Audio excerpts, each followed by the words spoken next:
omwanyi guno gunzijukiza emmwanyi egyali ewajjajjange.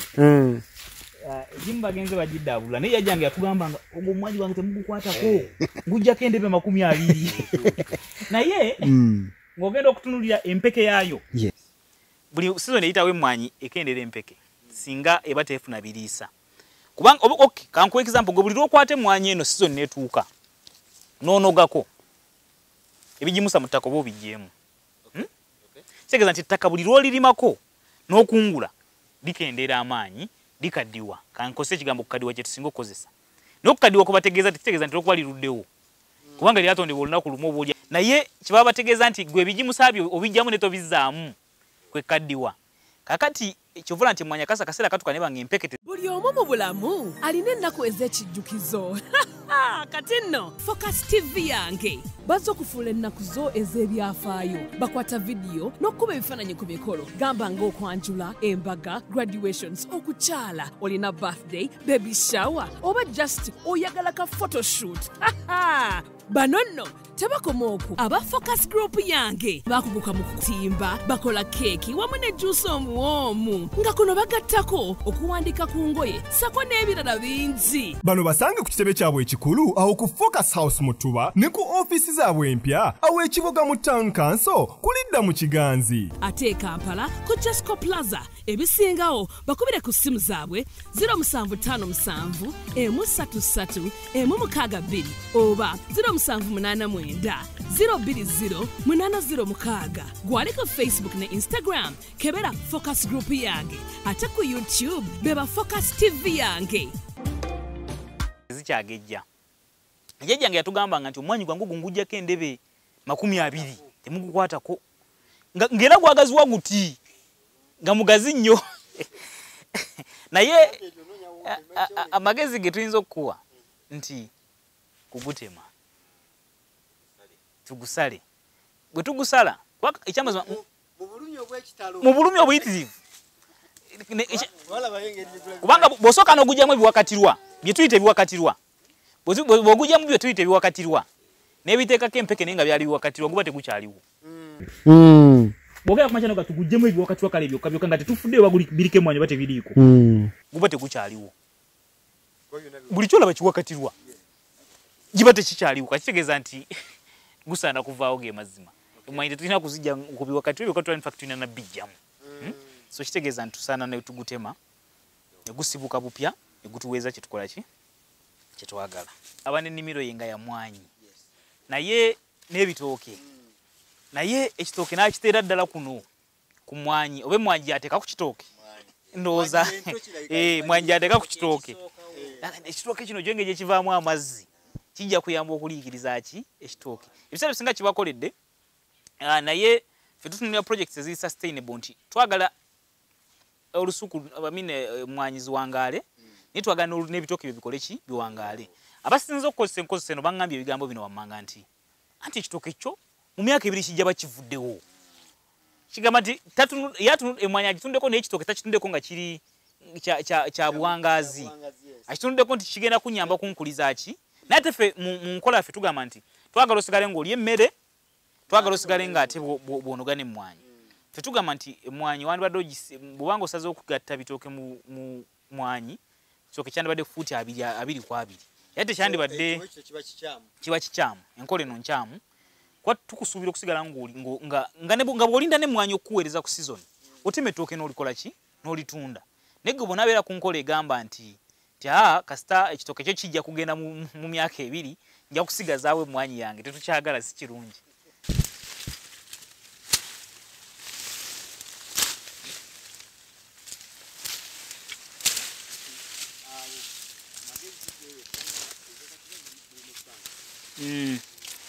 Akati eno ekisookerwako tulina kugiwagulira nga bwemulaba tukola kati. Bwebe ng'okuwagulira kuwedde tuyinza okuzuula oba kukyaliko amatabi agasaana okusigalako oba kukyaliko amatabi oba kuliko agaagala okukola ki okutema. Bwe tuzuula nti kuliko agaagala okutema kiki ekijja okuddako gajja kugibwako. Okugeza akamwanyi nga kano okalaba kuba kino kiwakatirwa. kitegeza tekakyalina makulu buuliwa era olwokuba nteka baana makulu nempeka eba ntono yongera kufuuka bweke butono nnyo so kikulu nnyo okulowooza nti buno obumwanyi bwe buti buno busaana kuvaako kubanga emmwanyi mu butuufu wayo yandibadde wano eriko obutabi bwe tunoga wano naye tebukyaliko kati olwokuba tebukyaliko tetulina kye tujagaza eyo nga tugitema nga egenda efumba emmere eka zifuuka nku ddala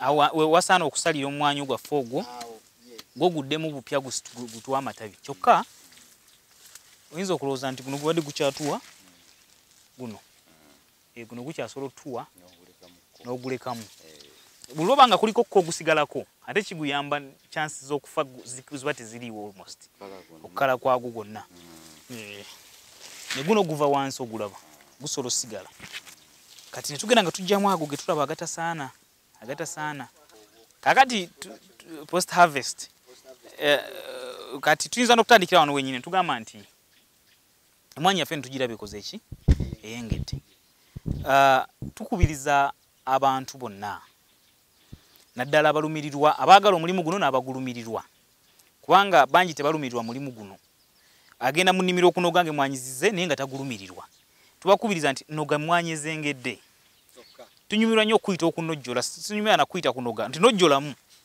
ezengedde kakati emmwanyi zino eza kiragala zireke mulimu eziba zikyali eza yero nazo tuzireka naye emmwanyi z'olaba nti zengedde za myufu zokola ki zonoga abamu akagambako tebakaagala nti nogamu myufu zokka eza kyenvu n'eza kiraga zireke naye bakifuula kya byabufuzi naye nga kyekituufu ekyokukola ki ekyokukola nti ojjamu emyufu endala n'ozireka mu kuzinoga wandibadde ofuna twakitanga kideeya eno mukiyita mutya mayimu eno musemberedde bunyolo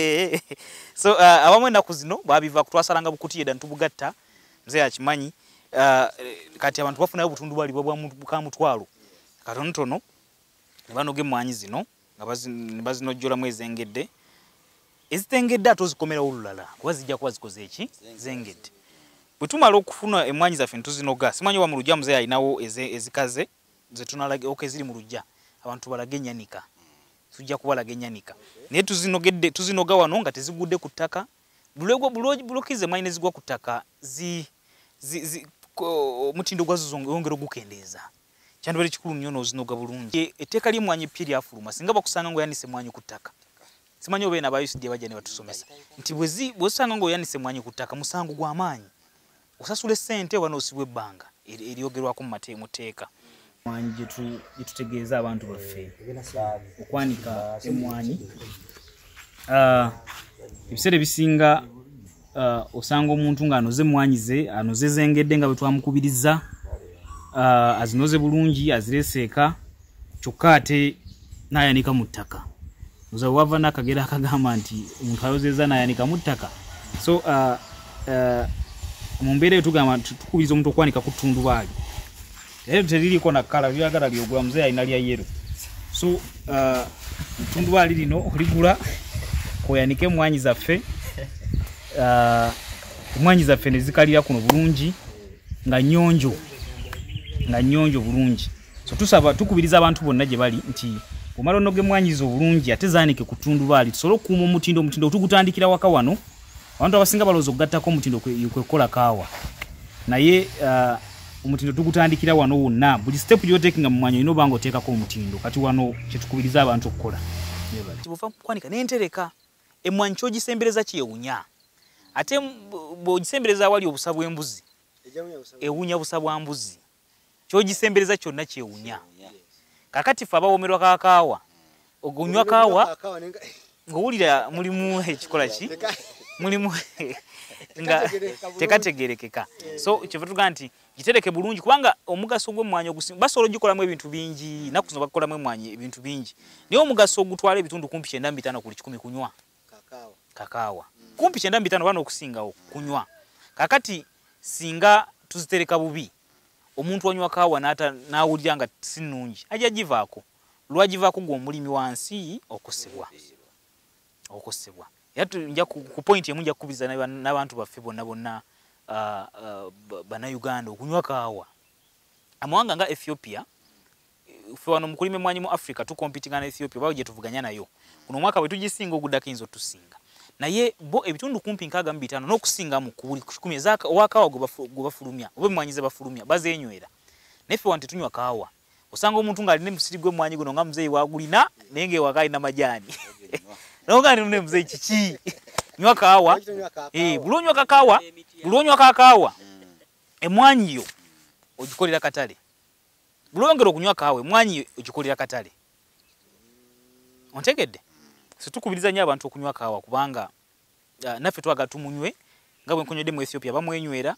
tebalwanira katale k'ebweru asinga bamwenywera boke katale akasookerwako waaw nga tuwumba interview eno of course omulabi wa Focus TV olabye emmwanyi engeri gy'oyinza ogikola okuginojjola abasinga tubulula buwuluzi ddala simanyi oba kirivaawo kitya naye bwe batumanga muzeeyi yatumanga okunoga emmwanyi kuba yaba taliiyo of course abagamba embisi temukola ki temuzinoga naye olw'okuba obalamu akadde kojja era bwe zinaatuuka zino okwengera era gw'ogenda ozinona ati osika busisi butya busisi bakuyita kuwulula buwuluzi n'embisi n'okola ki n'otwalira mu so kikolebwa n'ekikolebwa mu bukyamu era tukkiriza nti ne tuteeka mu nkola omulimisa byabadde atulambika oba byabadde atulaga kakasa nti n'emmwanyi tusobola ogyenyumirizaamu okusinga awo abatambuddeko mu bitundu Masaka tugiyite buddu baategeera emmwanyi era ebiseera ebisinga bw'otunuulira abagagga be tulina e Kampala omu 2 3 ogenda owulira mu Namasaka ne weebuuza bannamasaka bo kiki kye baakola naye baategeera nnyo emmwanyi eno era bagyenyumirizaamu nnyo nga bw'olaba ebitundu ebirala wabayo abagagga ng'oli alima lusuku lw'amatooke ye mugagga oli alunda ye mugagga abeeyo ebuddu bo baategeera emmwanyi so naffe mu bitundu byaffe eby'enjawulo tusobola okiteeka mu nkola kuba kyendowooza teriiko ttaka ki buli ttaka lino osobola okulimako ki emmwanyi so nga tuwumba interview mulimisa ogenda tugayidingamu ogenda tubuulira tuyinza kuyambibwa tutya ndi mulimi oba njagala kubanga nnima emmwanyi naye ndi green yero nina byenjize naye nandyagadde otandika step esooka kiki ennyina okukola era oyinza kunnyamba otya neyanza nnyo neyanzege mukulu ade kikulu nnyo omuntu yenna agenda okulima emmwanyi okuba ne bino wammanga ekisookerwako ettaka olina okuba nga olina ettaka ensangi zino ettaka oluusi ligenze likendeera era osanga omuntu nga bayayaana okulifuna ndoza kyekimu ne kukisinza n'okuleetera ebizibu mu ggwanga lino kati naye ekisookerwako funa ettaka ekisookerwako manya funa okulambikibwa okutuufu tukwogedde interview yaffe gyatandikire n'okulambika tukuba wadde ku butya bw'oyinza okutandika okwagala ekinnya okisima otya amabanga genkana gatya ebyo byonna tubirambise mu interview eno kyokka ne tulambika ne ku nsonga y'okumanya abazungu baza planting material emmwanyi entuufu ogenda kuzijjawo ez'okusimba mu interview eno tukirambise bw'omala otegeera emmwanyi eno entuufu gy'eva ogenda kugisimba otya tukirambise mu interview eno tumaze okufuna ettaka tusimye ekinnya tulaze nga tufunye emmwanyi ennungi katugenda zisimba tukirambise tulambise ku butya bwe tujja okugifunamu nga tugiweta omuntu n'amanya nti emmwanyi bw'ogiweta na lwaki tuweta basinga balowooza nga ffe nange natuuka kukula nga mmanyi nti ekiwesa emmwanyi kwanguyizibwa kunoga naye ekiwesa emmwanyi kuleeta matabi y'ensonga enkulu ebirala bigobera bugoberezi bw'ereeta amatabi ekyo ddala so kakati ekyo ennima the agronomical practices zigenda okukozesebwa biki ebyetaagisa mu kulima ebyo byonna byonna tubirambise ebisinga mu interview eno so tulowooza nti omuntu alabye interview eno bw'atatandika lero atandika enkya bwetulowooza twalina bwe bw'okutandika exactly kyembadde njagala okunogaanya njagala okutandika naye nyinza kuyambibwa nti okuva mu kitongole kyamu ba ne kampeyini eyo well mu kampeyini yaffe badde etambuza eyamwanyi terimba ekulemberwa owekitiibwa ennyo Charles Peter Mayiga Katikkiro wa Buganda tubadde tukubiriza abantu okulima emmwanyi emyaka 7 egiyise era tulina essanyu nti ekitongole ky'emmwanyi kyalangirira nti mu Buganda emmwanyi zeeyongedde ebitundu kumpi 40 buli 100 mu myaka 7 egiyise. Kyekitulaze nti tubadde tukola omulimu gwa ttendo era abantu bajjumbidde nnyo kaweefube ono w'okukola ki ow'okulima emmwanyi. Ekitongole kyaffe bangi nnyo bw'otambula mu Buganda bonna baafuna ku mmwanyi z'Obwakabaka. Obwakabaka buzze bugaba emmwanyi okwetooloola Buganda bonna. Mzee alina okuba nga yawulirako abaafuna waakiri sayidi eno gwe tubeerayo. Kakati naye myaka 2 kyayimirira ekyokugaba emmwanyi era njagala okutegeeza abantu bonna mu Buganda wonna nti Obwakabaka tebukyagaba mmwanyi mu kiseera kino. Kyokka oluusi bukwatirako ebitongole ebimu ng'amakereziya, emizikiti, bannaddiini oluusi babakwatirako naye nga okugaba emmwanyi mu butongole kwayimirira. Kyokka ekigenda mu maaso essaawa eno kye ky'okuwa okusomesa abantu ku butya bwe balina okukolamu bye bakola. Buli omu gy'ali alime emmwanyi okumulambika ku ki ky'alina okukola ekituufu. Yandirimye atya, yandibadde abikola atya mu butuufu bwe kye tubaddeko olwaliro mu interview eno. Bye bimu ku bye tukola nga tuyita mu kubeera ku radio stations nga tubunyisa emisomo gino, nga tuyita okugenda eri abantu bennyini gye bali nga tubunyisa amawulire gano ag'okulima emmwanyi obulungi n'okulabika nga basobola okufunamu. So mu kiseera kino omuntu kyasobola okufuna ewaffe kumanya nti bazima batya emmwanyi n'ozifunamu. Okumanya nti tusobola n'okulambika kuwa gy'osobola okujja emmwanyi ennungi ng'ogendagendayo ozigule. Kubanga tulina eri wakati wa nusu 1500 ne 2000 tulina database yonna buli nasale gyeri mu ggwanga wano ng'ekkirizibwa mu mateeka ng'eri certified. Ne bw'oŋŋamba mu kitundu kino simanyi wabula njagamba gende wa mwami gundi waliyo nasale nnungi nnyo ekkirizibwa mu mateeka ng'omuntu osimusinkananga nako kubanga na database ya nasale zonna gye ziri ezikkirizibwa mu mateeka. So ekyo nakyo tusobola kimuyamba omuntu yenna ayagala okulima emmwanyi. Kyokka tulina n'abalimisa be tusobola okugamba gw'osobola okugenda naye ku nnimiro n'akulambika ku butya bwe tulowooza nti bwandibadde okola ki bwandibadde okola ebintu ebyo. Ewaawo sebo. Yes, obadde mulabi mulungi okuva eri gye twatandikidde mpaka wano gye tuwumbawumba interview yaffe. Bendi nabo ku pano era b'oyinza okuba ng'olaba be bamu ku abo be tubadde nabo mu Emmwanyi Terimba musomo gwaffe guno. Nguyita musomo nti gugenda kulabibwa abantu abasukka mu omu. Dala. So abantu yenna buli muntu agenda okulaba interview eno nkakasa nti olina kuba ku kyogenda okubanga oyigamu kibeere nga kisobola okuyamba. Ye muzeeyi wange muzeeyi Muyanja Davis Salongo ye nannyini farm gye tuva okulambula mu interview yaffe eno.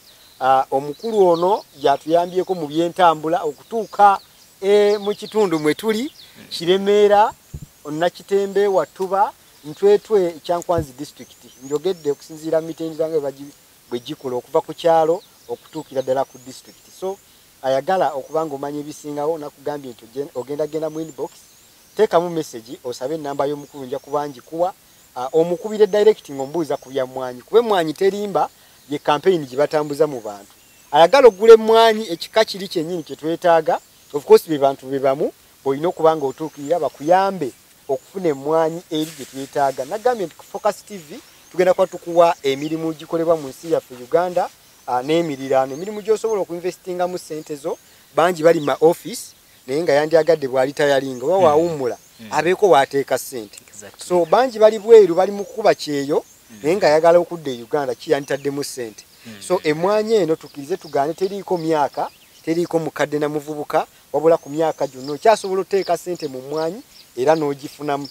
Nazi kuno twalinga tugamba emmwanyi zirimibwa bakadde era nga muzeeyi okuvaayo okusikiriza okulimayo wakirika afuka emmwanyi baddera nga nedda zirimwa bakadde. So tulaba omwaka gumu n'ekitundu emmwanyi oba otandise okukola ki? Oba otandise okunoga era ng'ofuna amagoba. So nzikiriza nti nno gwe yagenda ku kyeyo mu mwaka gumu n'ekitundu ogenda okudda ng'emmwanyi gye waleka ng'osize ddala ng'otandise okuba ng'onogamu ensimbi. Tugenda kuba tulaba emirimu mingi nnyo egy'enjawulo ku Focus TV wamu n'abantu ab'enjawulo nga batulambika mu egyo emirimu gye bakugukamu gibe nga gituyamba. Funa tuyinza kuba ntusukka wano tukujukiza okusubscribinga kulaba ng'olaba ebintu bingi eby'enjawulo.